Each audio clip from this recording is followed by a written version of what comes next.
ஹல்லேலூயா. கர்த்தருடைய பரிசுத்த நாமத்திற்கு மகிமை உண்டாவதாக. இந்த நிகழ்ச்சி மூலமாக உங்களை சந்திப்பதில் மிகுந்த மகிழ்ச்சி.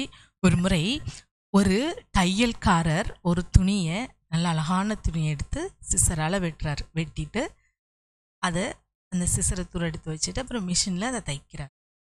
தைச்சிட்டு நல்லா அந்த துணியை அழகான ஒரு ட்ரெஸ்ஸாக தைச்சி முடிச்சுட்டு சிசரை தூர எடுத்து வச்சவர், ஆனால் ஊசி என்ன பண்ணாராம், தலையில் போட்டிருந்த தொப்பி மேலே சொருகி வச்சுக்கிட்டாராம்.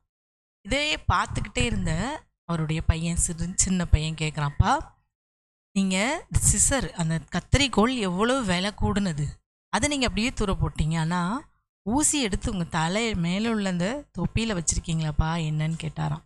அப்போ அவர் சொன்னாராம், அப்பா பொருள் சின்னதோ பெருசோ இல்லை, அதோடைய வேலை என்ன, அதை வச்சு தான் அதற்கான மதிப்பு இருக்குது. இப்போ பாரு, சிசர் என்ன செய்யுது, கத்திரிக்கோள் என்ன செய்யுது, வெட்டுற வேலையை செய்யுது, அப்படி தானே, பிரிக்குது ஒன்று. ஆனால் ஊசி என்ன செய்யுது, சேர்க்கிற வேலையை செய்யுது. அதனால தான் வெட்டுற வேலையை, அந்த பிரிக்கிற வேலையை செய்கிறத நான் தூர போட்டுட்டேன். சேர்க்கிற வேலையை, ஒவ்வொருத்தங்களையும் ஒன்றா சேர்க்கிறது, ரெண்டு துணி வெட்டின சேர்க்கிறது ஊசி தான். அந்த சேர்க்கிற வேலையை என்ன செஞ்சுட்டு, சேர்க்கிற வேலையை செய்த அந்த பொருளை நான் பத்திரமா வச்சுருக்கேன் அப்படின்னு சொன்னாராம். அதை தான் வேதமும் கூட சொல்லுகிறது பாருங்க. நீதிமொழிகள் 12வது அதிகாரம் 8வது வசனத்தை, தன் புத்திக்கு தக்கதாக மனுஷன் புகழப்படுவான், மாறுபாடான இருதயம் உள்ளவனோ இகழப்படுவான். புத்திக்கு தக்கதாக தான் நம்ம புகழப்படுவோம். இன்றைக்கு கேட்டுக்கொண்டிருக்க அருமையான பிள்ளைகள், உங்களுடைய புத்தி என்ன? இன்னைக்கு அநேகர் பிரிக்கிற வேலையை நீங்கள் செய்துட்ருக்கிறீங்களா, இல்லை சேர்க்கிற வேலையை செய்கிறீங்களா? இன்னைக்கு 2 பேர் சேர்ந்து இருந்தாலே 3வது நம்பருக்கு என்ன செய்கிறதில்ல, பிடிக்கிறதில்ல. அவங்கள பற்றி தப்பு தப்பாக என்ன செய்கிறாங்க, போய் சொல்லுங்க பாரு, நீ அவங்கள எவ்வளோ அன்பாக இருக்க, எவ்வளோ அவங்கள நம்புகிற, ஆனால் அவங்க என்ன செய்கிறாங்க பாரு, உன்னை பற்றி இப்படியெல்லாம் தப்பு தப்பாக சொல்கிறாங்க, அவங்க ரொம்ப மோசம் பார்த்துக்க அப்படின்னு சொல்லி ஈஸியாக பிரித்து விட்டுட்டு போயிடுவாங்க. அவங்களுக்கு யாரும் நல்லா இருந்தால், சேர்ந்து இருந்தால் என்ன வராது, தூக்கமே வராது, பிரிஞ்சிடணும். குடும்பத்தில் நிறைய, ஒரு குடும்பத்திற்கு ஒருத்தங்க அப்படி இருப்பாங்க, மற்றவங்க சேர்ந்திருப்பதை பொறுக்கக்கூடாதவருங்க. இன்றைக்கி வேதத்தில் நீங்கள் வாசிப்பீங்கன்னா, அவங்கவுங்க செய்கைக்கு தக்கதாக தான் நமக்கு ஏசப்பா பலன் அளிப்பார். நம்ம புத்தி எப்படி இருக்குது, அந்த புத்திக்கு தக்கதாக தான் புகழப்படும். நம்ம சிஸ்டர் மாதிரி வேலை செஞ்சால், நம்ம ஊசி செய்கிற வேலையை, சேர்க்கிற வேலையை செய்தால் நாம் புகழப்படுவோமா. வேதத்தில் 2 தீமோத்தேயு 4:14 வாசிப்பீங்கன்னா, கண்ணானாகிய அலெக்சாந்தர் எனக்கு வெகு தீமை செய்தான், அவனுடைய செய்கைக்கு தக்கதாக கர்த்தர் அவனுக்கு பலன் அளிப்பார். அவனுடைய செய்கைக்கு தக்கதை அவனுக்கு பலன் அளிப்பாராம். அவனுடைய செய்கை என்னவோ அதற்கான பலன். இன்றைக்கு உங்களுடைய செய்கை என்ன?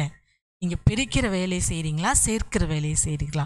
மற்றவர்களை சமாதானம் பண்ணுகிறவர்களாக இருக்கிறீங்களா? சமாதானம் பண்ணுகிறவர்கள் பாக்கியவான்களாம், பரலோக ராஜ்யமே அவர்களுடையது. அப்போது மற்றவர்களை சண்டை போட்டுட்டு இருக்கிறாங்களா, உங்களை இன்னும் பிரிக்காதபடி உங்களை என்ன செய்யணும், சேர்த்து வைக்கணும். உங்ககிட்ட அவங்கள பற்றி தப்பாகவே சொல்லியிருந்தாலும் இப்போ என்ன சொல்லணும் தெரியுமா, உங்களை எவ்வளோ உயர்த்தி சொல்கிறாங்க தெரியுமா அப்படின்னு சொல்லணும். அதற்கு இல்லாமல் நாம் தப்பாக இன்னும் சொல்லி அங்கே சண்டை என்ன செய்யக்கூடாது, அதிகப்படுத்தவே கூடாது. அப்போ செய்கைக்கு தக்கதை கர்த்தர் அவனுக்கு பலன் அளிப்பார். உங்களுடைய செய்கை இன்னைக்கு நீங்கள் மாற்றினீங்கன்னா அதற்கான பலனை கொடுப்பார். இன்னைக்கு அநேகருக்கு பிறவி குணத்தை மாற்றவே முடியாது, எவ்வளோ மாறணும்னு தான் நினைப்பாங்க, மாற்ற முடியாது. ஒருவேளை உங்களுடைய குணம் அப்படி இருக்குமானா இன்றைக்கி நீங்கள் மாற்றுங்க. அடுத்து யோபு 34:11 வாசிப்பீர்கள் என்றால், மனுஷனுடைய செய்கைக்கு தக்கதை அவனுக்கு சரி கட்டி அவனவன் நடக்கைக்கு தக்கதாக அவனவனுக்கு பலனளிக்கிறார்.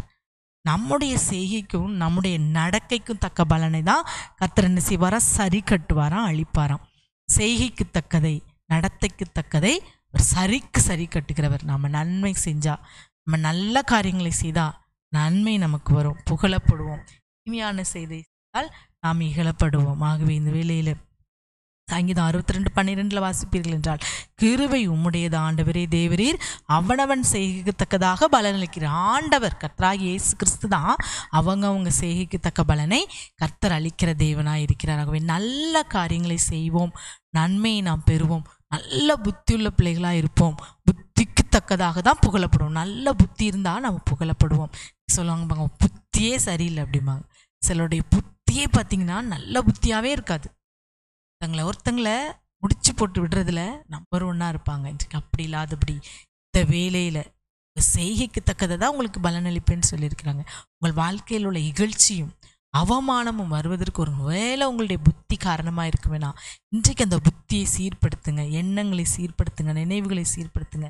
நல்ல புத்தி எனக்கு தாங்க இசப்பான்னு கேளுங்க. கேட்கும்போது நீங்கள் ஆசீர்வதிக்கப்படுங்க, புகழப்படுவீர்கள். ஆமென். நமக்கு உங்களுக்கென்று வைத்திருக்கிற இடத்துல கர்த்தர் உங்களை வைப்பார். நம்மை தலை மேலே நம்ம மனுஷங்களும் கர்த்தரை உயர்த்தணும்னா நம்முடைய கிரியைகள் நல்ல கிரியைகளாக இருக்கணும். கிரியை பொல்லாத கிரியையாக இருந்தால் எல்லாரும் என்னதான் செய்வாங்க? காலில் போட்டு மிதிக்க தான் செய்வாங்க. அப்போ நம் கிரியைகளை சீர்படுத்துவோம். ஆசீர்வாதத்தையும் உயர்வையும் மேன்மையும் கனத்தையும் பெற்றுக்கொள்வோம்.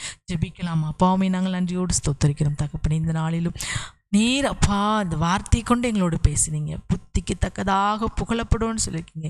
எங்கள் வாழ்க்கையில் நாங்கள் புகழ்ச்சி அடையாதபடி இகழ்ச்சியோடு இருப்பதற்கு காரணம் ஒருவேளை எங்கள் புத்தியாக இருக்கும் என்றால், இதை கேட்டுக்கொண்டு இருக்கிற பிள்ளைகளுடைய வாழ்க்கையில் இருக்கிற எல்லா புத்தி சீர்கேடு எல்லாவற்றையும் மாற்றும். செய்கைக்கு தக்கதாக புகழப்படுவேன் என்று சொல்லியிருக்கீங்க. அப்போ நாங்கள் எல்லாரையும் சேர்த்து வைத்து அழகு பார்க்கிறவர்களாய் காணப்பட, பிரிவினைக்கு இடம் கொடுக்காதபடி, பிரிவினை ஆவியுள்ளவர்களாய் காணப்படாதபடி அப்பா நாங்கள் இந்த ஊசியை போல நாங்கள் மற்றவர்களை சேர்க்கும்படியாய் கிரியை செய்ய, எங்களுடைய கிரியைகள் சமாதானத்திற்கு அடுத்த கிரியைகளாய், சமாதானம் பண்ணுகிற கிரியைகளாய் காணப்பட நீர் கிருபை செய்யுங்க. இந்த நாளில் இந்த வார்த்தையை கேட்டு தீர்மானித்து ஜெபிக்கிற ஒவ்வொரு பிள்ளைகளுடைய வாழ்க்கையிலும் கிரியைக்கு தக்க பலனை நீர் கொடுத்து ஆசீர்வதியும் பலப்படுத்தும், உயர்த்தும், மேன்மைப்படுத்தும்.